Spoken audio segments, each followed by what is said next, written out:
Destiny pressed her hand to her belly and listened through the wall as the man she loved gave the order to have her erased. 6 months pregnant, hunted by the empire she once trusted, she made a choice no one saw coming. She would not run. She would burn his world down from the inside, starting with the one secret that could destroy Seo Junwoo forever. The child he didn't know was already his weapon. They warned her the Korean Mafia boss loved like a storm and destroyed like one too. She didn't listen. Now, carrying his child and his enemy's suspicion in the same breath, Destiny has one move left, and it isn't running. He built an empire on silence and fear. She was the one secret he never controlled. When Seo Junwoo's past collided with the woman carrying his unborn child, someone was going to lose everything, and it wasn't going to be her. She heard him say her name like a death sentence through a cracked door. Pregnant, terrified, and done being underestimated, Destiny stopped being his weakness that night. She became his reckoning. Destiny Freeman had learned to survive on instinct long before she learned to love on impulse, but the night she collided with Seo Junwoo outside a rain-soaked Seoul gallery, both instincts betrayed her at once. He caught her wrist before she hit the pavement, and something in his grip, controlled, urgent, unwilling to let go, cracked open a door in her chest she thought she'd sealed for good. Welcome to Afro-Korea TV. Please like, share, and subscribe. He didn't introduce himself that night. He didn't have to. The way the gallery staff went pale, the way security cleared a path without being asked, Destiny understood before she knew his name that she had just fallen into the orbit of a dangerous man. The next day, flowers arrived at the small apartment she rented above a noodle shop. No card.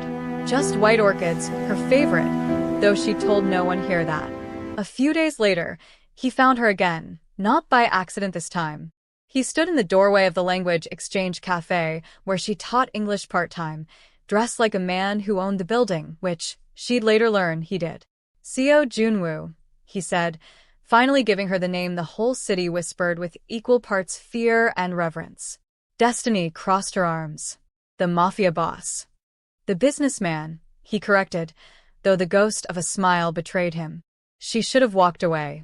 Every rational part of her screamed too. But there was something in the careful way he asked about her day, the way his eyes tracked her like she was the only unpredictable variable in a life he otherwise controlled completely, that made her stay. That evening, he had his driver take her home, though she never told him her address.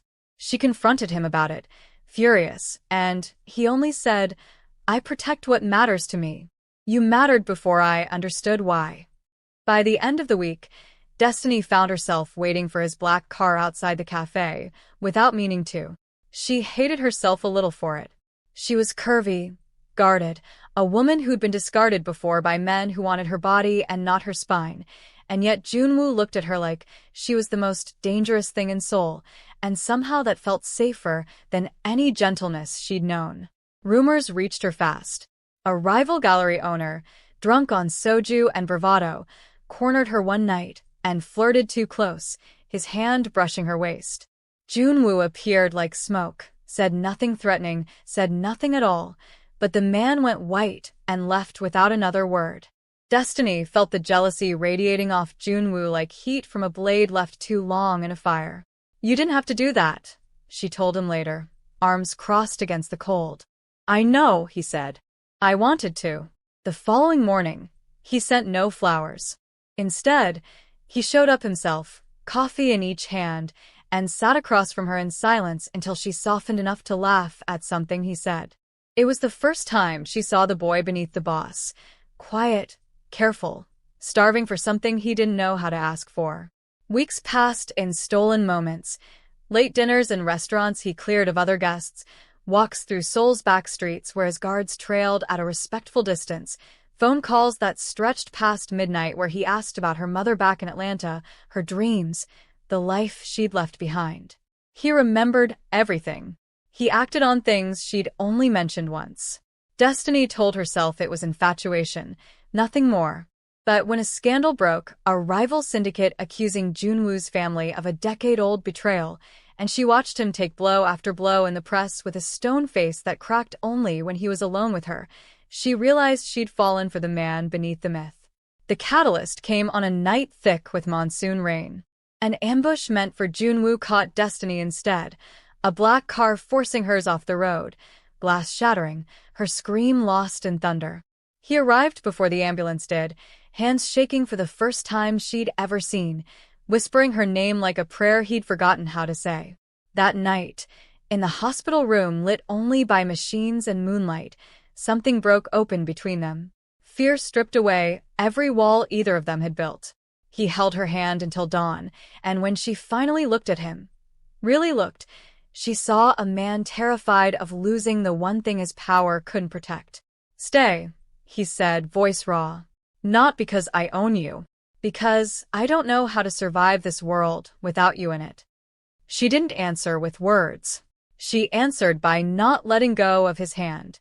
By the time Destiny was discharged, something between them had shifted permanently. Junwoo moved her into the penthouse without asking, not as a command, he insisted, but because he could not sleep knowing she was 3 guarded blocks away instead of 1 locked door down the hall. She let him, telling herself it was practical. She knew it was more. That evening, storms still murmuring outside the floor-to-ceiling windows, he found her standing at the glass, wrapped in one of his shirts, watching the city he ruled and feared in equal measure. He came up behind her, not touching at first, just present, his breath unsteady in a way that undid her more than any declaration could have. "I've spent my whole life being feared," he said quietly. "I don't know how to be soft. But with you, I don't know how to be anything else."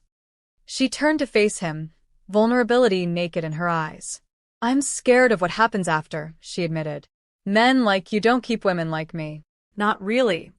"Then let me prove you wrong." What followed was not shown in detail, only felt. The room went quiet except for breath and heartbeat, his hands trembling like a man handling something sacred, her fear dissolving into something that felt, for the first time in years, like being chosen rather than used. The city lights blurred outside the window as 2 people who had spent their lives building armor let it fall away, piece by piece, until there was nothing left between them but truth. Morning came gray and quiet. Destiny woke first, panic clawing up her throat before her mind caught up to her heart.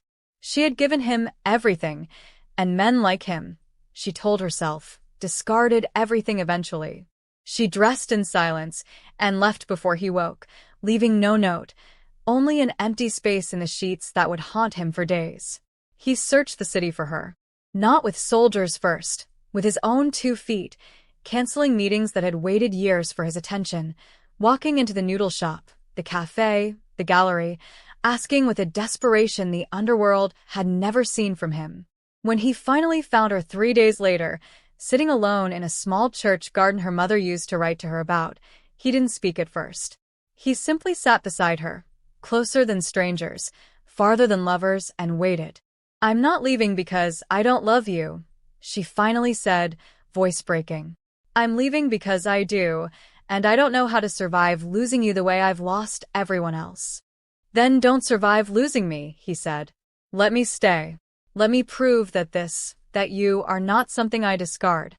You are the only thing I have ever wanted to keep." A few days later, danger found them both, as it always finds those who dare to love loudly in a world built on secrets. The rival syndicate that had accused Junwoo's family resurfaced, not with words this time, but with action. Destiny was taken from the garden's edge in broad daylight, bundled into an unmarked car before her scream could carry past the church walls. Junwoo received the photo within the hour. Destiny, bound but defiant, eyes blazing even in fear. The message beneath it was simple, a location, a time, a warning that if he came with force, she would not survive the night. He went anyway. Not blindly, with the calculated fury of a man who had spent his life learning exactly how far he could burn a world down without losing what mattered inside it. Every favor owed to him for a decade was called in that night. Every enemy who had ever underestimated the quiet devotion beneath his reputation learned, in a single evening, exactly what that devotion was capable of when threatened. By the following morning, the warehouse where they'd held her had gone silent, and Destiny walked out of the wreckage into his arms, shaking but unbroken, blood on his knuckles and relief cracking his composure for the second time since she'd known him. "I told you," he whispered into her hair, voice hoarse. "I would burn it all down before I let them take you from me." The peace after the warehouse did not last long. Peace never did in Junwoo's world. A week later, at a gala meant to celebrate the fragile truce between syndicates, Destiny stood at his side in a black dress that made every eye in the room follow her, and one woman's eyes followed with something sharper than admiration. Minji, the daughter of an allied family, had spent years assuming she would one day stand where Destiny now stood. She approached with a practiced smile and a hand that lingered too long on Junwoo's arm. "You've changed," she said to him, though her gaze cut toward Destiny. Foreign women rarely last in this world. Destiny felt the old fear rise, the fear of being temporary, of being a curiosity rather than a choice. But before she could speak, Junwoo removed Minji's hand from his sleeve with a calm that was somehow more devastating than anger. "She is not lasting in this world," he said. "She is building it with me. There is a difference you would do well to learn." The room went quiet enough to hear the ice shift in the glasses around them. Destiny said nothing, but that night, in the car home, she finally let herself believe what he'd said in public was not performance. It was fact. Still, Minji did not disappear so easily. A few days later, whispers reached Destiny through the wives and daughters who circled Junwoo's world like satellites, rumors meant to poison what trust had been so hard-won. Destiny confronted Junwoo with the accusation before he could hear it from anyone else, bracing for doubt. Instead, he laughed once, without humor, and pulled her against him. "I don't need to ask if it's true," he said. "I know you. Whoever started this wanted to see if I would waver. I won't. Not for a rumor, not for a lie, not for anyone." He found the source within 2 days, a mid-tier lieutenant loyal to a rival branch of the family, hoping to destabilize Junwoo's growing devotion to a woman they viewed as a liability. Junwoo did not retaliate with violence this time. He retaliated with exposure, quietly unraveling the lieutenant's business dealings until the man's own allies abandoned him, proof that the man beneath the myth was learning to protect her without losing himself in the process. But the deeper threat had only been delayed, not defeated. Junwoo's estranged uncle, long presumed neutral, resurfaced with a claim to the family's leadership, framing Junwoo's relationship with a foreign, unconnected woman as evidence of weakness unfit to lead. He moved against Junwoo's business interests first, sabotaged shipments, poisoned partnerships, a slow strangulation designed to force a public fracture. The following morning, Destiny found Junwoo standing over a desk covered in reports, exhaustion carved into his face for the first time since she'd met him. She didn't offer comfort with words. She sat beside him, reviewed the documents herself, her background and logistics from a life before Seoul suddenly, unexpectedly useful, and found the flaw his uncle's people had missed, a shipment route that didn't match the falsified records. "You did this," Junwoo said, staring at her with something between disbelief and pride. "We did this," she corrected. "I told you. I'm not lasting in this world. I'm building it with you." Armed with proof of his uncle's fraud, Junwoo called a council of the family elders that evening, not to destroy his uncle publicly, but to strip him of legitimacy in front of the very people whose respect he tried to steal. It was a quieter victory than the warehouse, but a more permanent one. By the following week, the threat had dissolved into irrelevance, and the whispers that once trailed Destiny through every room turned, slowly, into something closer to respect. That night, storm long past, Junwoo pulled her onto the balcony under a sky finally clear of rain. "I used to think power meant never needing anyone," he admitted, voice quieter than she'd ever heard it. "You've shown me it means having someone worth needing." In the weeks that followed, the city watched something unprecedented unfold. Seo Junwoo, a man whose name had only ever been spoken with caution, stood before the syndicate leaders who once challenged him and made his devotion public. He did not hide her. He placed Destiny beside him at the negotiation table that ended the conflict for good, his hand steady at the small of her back, his message unmistakable. She was not a weakness to be exploited. She was the reason he had anything worth protecting. That evening, back in the penthouse that had slowly, quietly become home, Destiny discovered the truth her body had been trying to tell her for weeks. She sat on the edge of the bed, test in trembling hands, and when Junwoo found her there, fear and wonder tangled on her face. He understood before she said a word. "Are you afraid?" he asked softly, kneeling in front of her. "Terrified," she admitted. "Of loving you this much.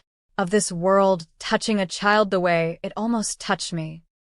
He took her face in his hands, thumbs brushing away tears she hadn't realized had fallen. "Then let me spend the rest of my life making sure it never does. Marry me, Destiny. Not because I need to keep you. Because I cannot imagine building anything, this empire, this life, this family, without you standing beside me." She said yes with her whole chest, no hesitation left to guard against. Their wedding was small, deliberately so, no press, no syndicate, no city watching. Just the two of them, her mother flown in from Atlanta crying happy tears in the front row, and Junwoo's closest, most trusted circle bearing witness to a man they had never seen smile so freely. Months later, in a hospital room far calmer than the one where their story had nearly ended, Destiny held their daughter for the first time while Junwoo stood beside her, the most feared man in the city, undone completely by 6 pounds of new life in his wife's arms. "She has your eyes," Destiny whispered. "She has your strength," he answered. "God help anyone who ever underestimates her."